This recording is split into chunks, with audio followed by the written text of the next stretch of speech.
Hi, my name is Jerry Wise, and I've been a relationship expert for about 40 years. I'm a life and relationship coach, and I'm the director and founder of Jerry Wise Relationship Systems. As a self-expert, I want to talk about how the self operates within relationship systems today. And this video is entitled Enmeshment. Too much togetherness. Enmeshment is a term that a lot of people ask about and wonder, what does that mean? That over closeness experience that we have in relationships. And one of these key concepts is that too much togetherness concept of enmeshment.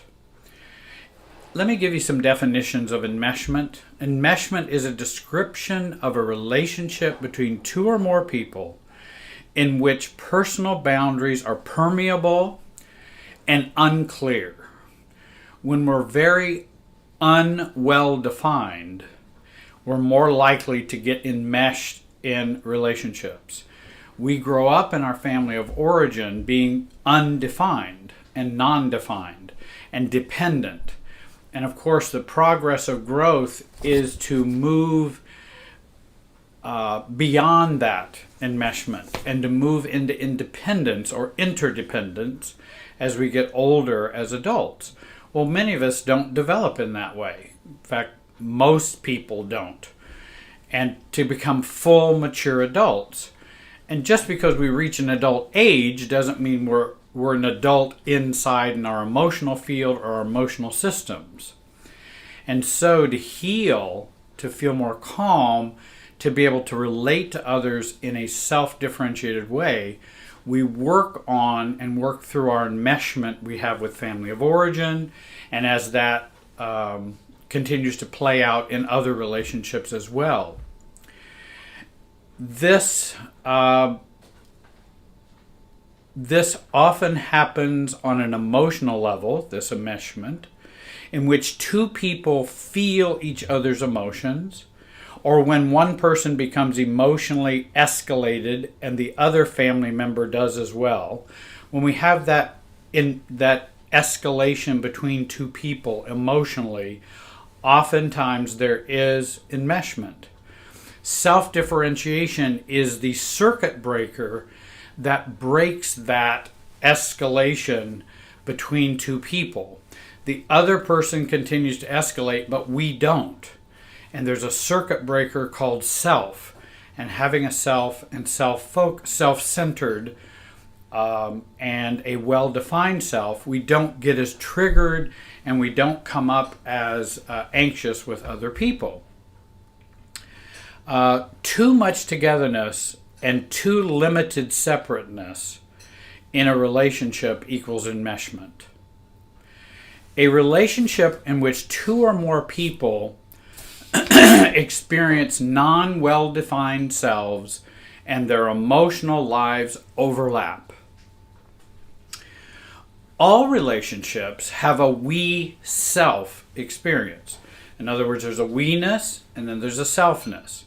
If we have too little selfness and too much we-ness, then we're enmeshed. And so that lack of selfness is what we need to address to break the bonds and the cord of enmeshment. In a family systems approach, understand that there are two forces at work in all relationships at all times. These two forces are always at work: togetherness and separateness. I-ness and we-ness is always at work in any relationship. Once we begin to become aware of this and see this working, we're then more surgically able to make changes in our lives to not get caught in the trap of the we-ness with too little I-ness. Often being different from another is equated with being autonomous. We'll say, well, I'm just different from you, so therefore I'm autonomous or separate from you. No, just being different doesn't mean there's not enmeshment. For example, if let's say in an alcoholic home, a child grows up in an alcoholic home and they decide, I'm going to hate alcohol, never drink alcohol, and I'm always going to have an anti-alcohol view of the world and myself. While that may be wise, because genetically it could be a problem for someone who's an adult child of an alcoholic to drink, because they have much higher chance of becoming alcoholic, that what happens is, because we are so different, in other words, I'm so opposed to alcohol, it's actually an anti-parent state that we're in. So we're very different, but we're not very autonomous. We're not ourselves. We're not neutral. We are in a reaction to something that went on in our family of origin. Another experience of enmeshment, Bowen says, Murray Bowen, grandfather of family systems and family therapy, while to some extent each person is attempting to control how others think and act, each is simultaneously fighting against the other's attempt to control or influence him. And this may be conscious or unconscious. And that's where that enmeshment comes in. When we have that unspoken, maybe even unaware objective of, I want to change you, you want to change me. I want to control you, you want to control me. Then we know enmeshment is at work. And often you will find that so readily in family of origins, even for those who are adults and feel they're mature, they're still very enmeshed with their family of origin. And then whatever happens in our family of origin happens within us, and then we carry it out into our adult relationships. And too much of this togetherness creates enmeshment. So what are some of the symptoms of enmeshment? And this is not an exhaustive video on enmeshment, but I want to give you some ideas of how to think about when enmeshment is occurring. Number one, sharing that super self with the family of origin is a good indicator that we are enmeshed. In other words, there's just that clumping that we have of where we're a part of the family of origin and we share one super self. Or let's say even within a marriage, you can have a super self. Rather than a self and a self, you have this big super self and we're just a part of it. That will indicate enmeshment. Reactivity indicates enmeshment. In other words, if we become reactive rather than responsive, say, ooh, there must be enmeshment at work. Worry, a loss about objectivity. We lose our objectivity. Oftentimes we get we fall into the relationship system that we have between each other and we lose our objectivity. That's enmeshment. We feel threatened consciously or unconsciously. And that's difficult to learn, but you can learn to identify, I'm feeling threatened, I feel fearful. When we have those kind of experiences in relationship, there's probably enmeshment going on. Avoidance is another indicator of enmeshment. If someone's unhappy with their family of origin, let's say they go, I'm going to move to the other side of the country so I don't have to deal with my parents. That's avoidance. The problem is they're still enmeshed even though they've moved to the other side of the country. Because the enmeshment's in here and no amount of geography or miles is going to affect that. So is it possible to live 10 miles from your family and reduce your enmeshment? Yes. You can live 2,000 miles from your family and still be very, very enmeshed with them. You're just avoiding them. Blaming is another indicator of enmeshment. We tend to bind or reduce our anxiety by becoming close. For example, compliance or peacemaking to relieve others and our anxiety. But what happens when we become peacemakers is we absorb the anxiety of the relationship. We absorb it. And that's a part of that enmeshment process within family, within the relationship. Advice giving, especially advice that's not being asked. And even when I work with clients, one of the things that I am very careful about is I don't want to answer questions they're not asking. because I want to respect them and I want to value them. Now, if I feel there's something that might be helpful for them to know, I certainly will share it because we have this advice-giving relationship.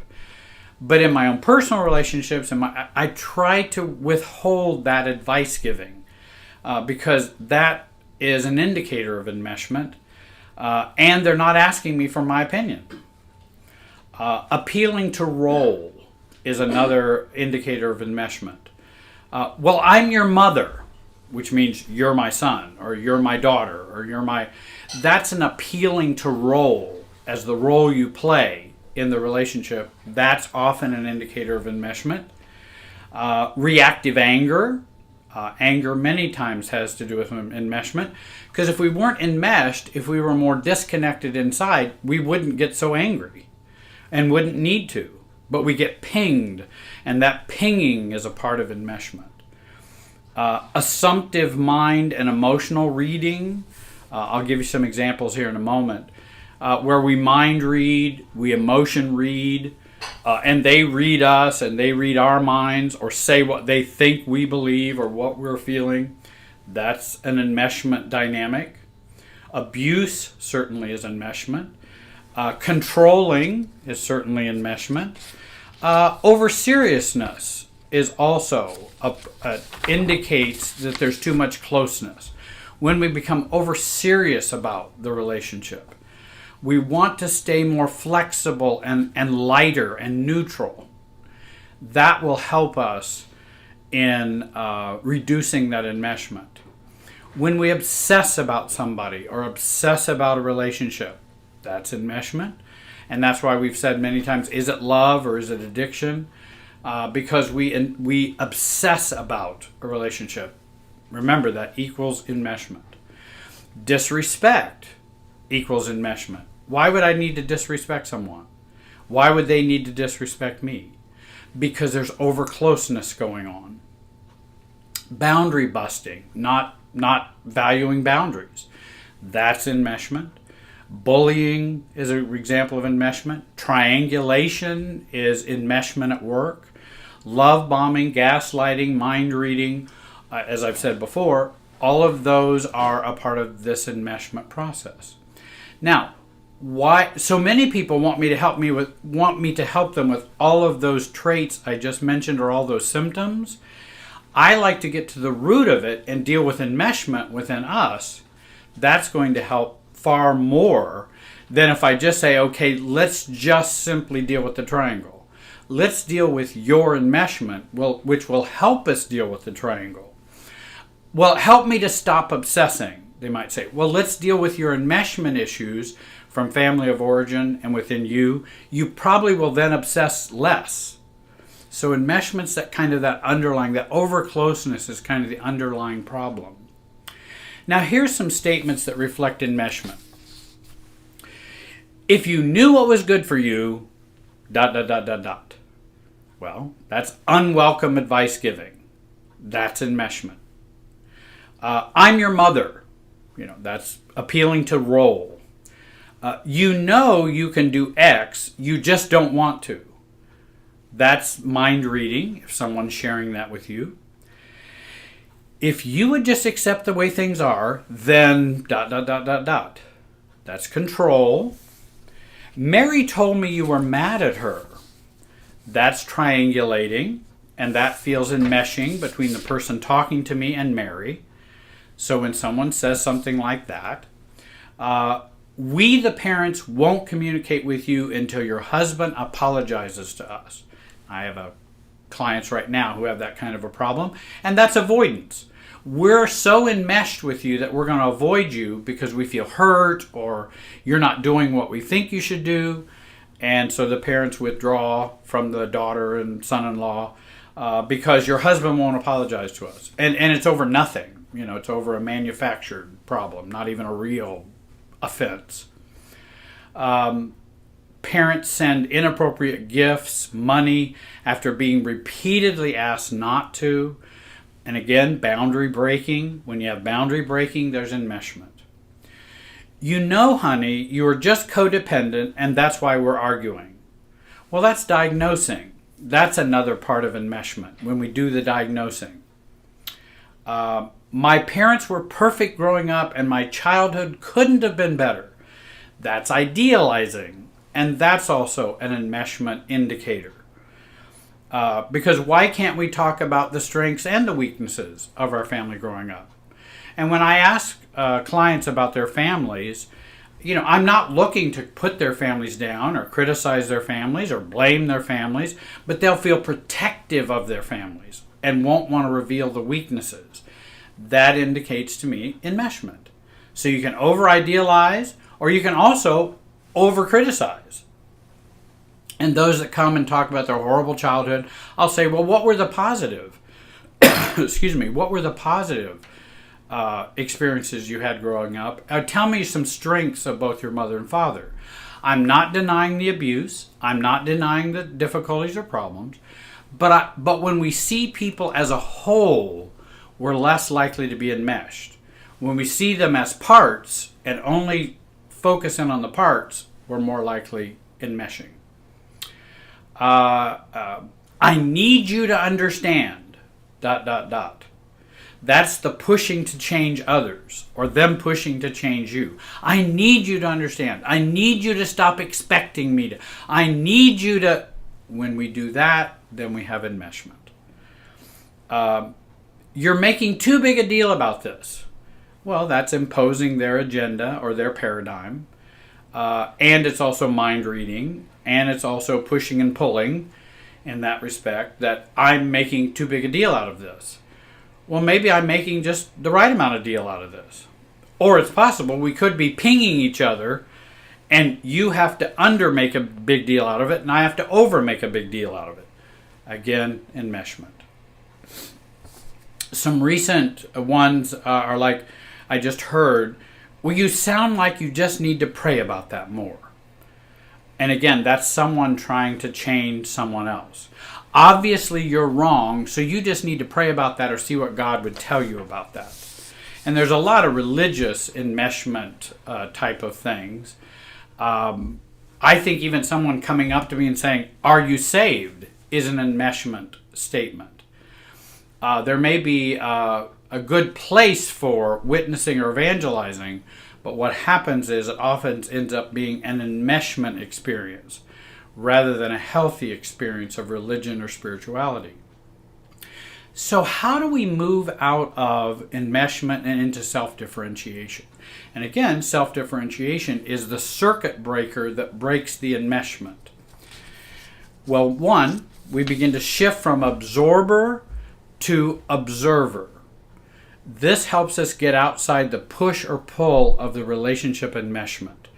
That's not easy to do, but it's very important that we begin to be an observer, not an absorber. Stop the mission to change others. When you're on a mission to change others, then you are enmeshed. Focus on regulating your anxiety in relationships, self-soothing, regulating your emotions, and learn and work on becoming more calm. And there is a way to do that and to practice that. And I help, as a self-expert, I help clients to do that.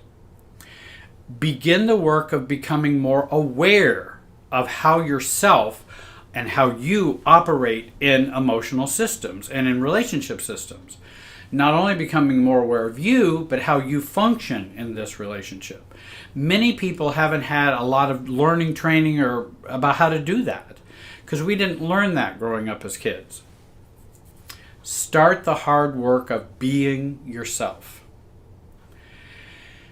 Begin to take I positions or declaring self. That I've thought about this is what I'm aware of, this is what I'd like, and I begin to state and take an I position on something within the family, within the relationship, within the marriage, at work. We begin to take an I position. Not a you need to change position or you need to fully accept my position, but taking this is my position. I understand how you feel, but this is how I feel.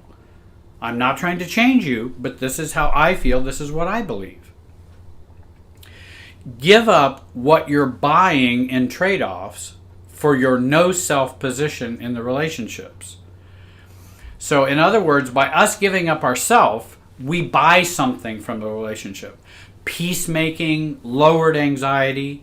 If I can help people work through greater anxiety and be able to continue persistent to be themselves, even though they allow the anxiety to go up, eventually it will start going down.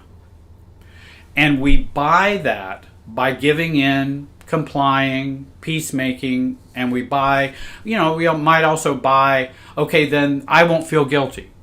Or I'm going to give in so that they won't be mad at me because I can't stand them being mad at me. And I always go, well, why can't you stand them being mad at you? They've been mad at you for the last 35 years. Why are you afraid of them being mad at you now? It's always happened. It always will happen. And even if you buy a short-term relief from that, it's going to happen again. So how about we work on that and begin to work through that? Choose or define the relationship you want with them, given who they are and believing they won't change. This is who they are. They're not going to change. Now, what kind of relationship do you want to have with them? What do you want to do with them? That's self-defining. You're deciding what kind of relationship you want to have with them. And it may be, I only want to send cards to them every year. It may be, I only want to see them every 3 months. It may be, I only want to see them in public, where we can't get into big rows and arguments or whatever. I can define what kind of relationship I want to have with them by my boundaries. Work on detachment, neutrality, and separateness inside. 12-step work is helpful here. Al-Anon has been working on that with those who have lived family members of alcoholics for decades and decades. We work a 12-step program where we are not in control of the alcoholic or addict. We're not in control of other people's lives. And we can only control our part of the relationship. And we want to learn to function outside the emotional relationship process. Rather than just doing the pinging, I want to step outside and begin to operate out here rather than just in the pinging part. Learn more about systems thinking so you can zoom out and see more of what's going on. There are some good books that can help you, like Jenny Brown, Growing Yourself Up, Harriet Lerner's books, The Dance of Anger, The Dance of Intimacy, Roberta Gilbert, Extraordinary Relationships, her book. There's lots of books that will help begin to change how you feel in here by what you're seeing, by what they help you to see. Become aware and manage the togetherness and separateness forces in your relationship. Start to become aware of that separateness and togetherness, and going, gosh, am I experiencing too much separateness? Am I experiencing too much togetherness right now? I need to become more aware of this, and what's the push-pull going on here? With regard to enmeshment, we often need to feel less and think more. I'm not against feelings. I work with people and their feelings all of the time. And in fact, if you really want to find out what you're really feeling, think more and feel less. You're going to discover more of your real feelings rather than just what I call systems feelings, which is just the pinging back and forth. Just like there are 6 different types of guilt, one of the guilt is family of origin guilt, or that super self guilt in the family. That's not real guilt. That's the family guilt. That's not a real guilt of yours. Now, we really experience it. I understand that. But that's not real guilt. That's imposed guilt. And we want to work on that. Stay out of others' heads and feelings. And for those who are enmeshed, remember, distance will equal more closeness and more authenticity and more genuineness. So when we have more detachment, we actually can relate to people in a real, genuine, authentic way. That's more closeness. Well, I could go on for a long, long time, but I don't want to have you fall asleep on me. This is kind of an introduction to kind of enmeshment. I hope the video has been a help to you today. I hope you'll contact me. If you go to my website, www.jerrywiserelationshipsystems.com. You can send me your email address. I'll put you on the mailing list. I hope you'll join my Facebook page of the same name. Join this YouTube channel with the same name up there. I want to thank you very much for watching today, and have a great day.